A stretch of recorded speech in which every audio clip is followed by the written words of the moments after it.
കാഞ്ഞങ്ങാട് ഇഞ്ചി കൃഷി ചെയ്ത് വിജയം കൊയ്ത ഉണ്ണികൃഷ്ണൻ മഞ്ഞൾ കൃഷി പരീക്ഷണത്തിനൊരുങ്ങുന്നു. ഇഞ്ചി കൃഷി ചെയ്ത് വിജയം കൊയ്ത ഉണ്ണികൃഷ്ണൻ മഞ്ഞൾ കൃഷി പരീക്ഷണത്തിനൊരുങ്ങുന്നു. നീലേശ്വരം തളിയിൽ നീലകണ്ഠേശ്വര ക്ഷേത്ര ജീവനക്കാരനായ പുല്ലൂർ കൊടവലത്തെ പാലന്നത്ത് മഠത്തിൽ ഉണ്ണികൃഷ്ണ വാര്യരാണ് കുന്നിൻ ചെരുവിൽ മഞ്ഞൾ കൃഷി പരീക്ഷണത്തിനൊരുങ്ങുന്നത്. മലയോര മേഖലകളിൽ മഞ്ഞൾ കൃഷി സാധാരണമെങ്കിലും കൊടവലം പോലുള്ള നഗരപ്രദേശത്ത് മഞ്ഞൾ കൃഷി എങ്ങുമില്ല. എന്നാൽ ഉണ്ണികൃഷ്ണ വാര്യർ തികഞ്ഞ ആത്മവിശ്വാസത്തിലാണ്. കഴിഞ്ഞ തവണ ഇടവിളയായി ഇഞ്ചി കൃഷി നടത്തി നല്ല വിളവ് ലഭിച്ചതോടെയാണ് മഞ്ഞൾ കൃഷിക്ക് വിത്തിറക്കാൻ ഉണ്ണികൃഷ്ണ വാര്യർ തീരുമാനിച്ചത്.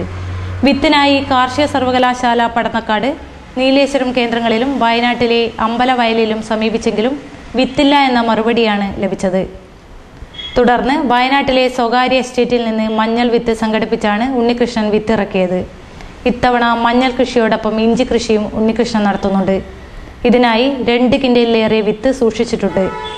3 വർഷം പ്രായമായ റബ്ബറിന്റെ ഇടവിളയായാണ് ഉണ്ണികൃഷ്ണൻ വിവിധ പരീക്ഷണങ്ങൾ നടത്തുന്നത്. ആദ്യ വർഷം പച്ചക്കറിയിൽ വിജയം കൊയ്ത് പിന്നീട് ഇഞ്ചിയിലേക്ക് മാറുകയായിരുന്നു. തുടർന്ന് മഞ്ഞൾ കൃഷിയിലേക്കും. ക്ഷേത്ര ജോലിക്ക് ശേഷമാണ് ഉണ്ണികൃഷ്ണൻ കൃഷിയിലേക്ക് ഇറങ്ങുന്നത്. 1 വർഷമായി തേനീച്ച വളർത്തലിനും ശ്രദ്ധിക്കുന്നുണ്ട്.